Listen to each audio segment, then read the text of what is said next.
यरहू का नबीना।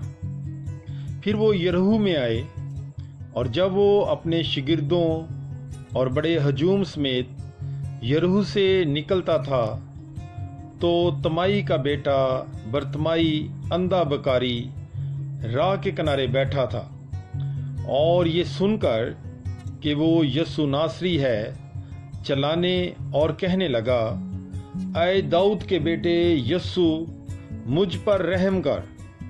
और बथेरों ने उससे झिड़का कि चुप रहे, मगर वो और भी ज्यादा चिल्लाया कि ऐ दाऊद के बेटे, मुझ पर रहम कर।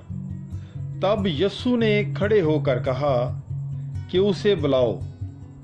उन्होंने उस अंधे को ये कहकर बुलाया कि खातर जमा रख, उठ, वो तुझे बुलाता है।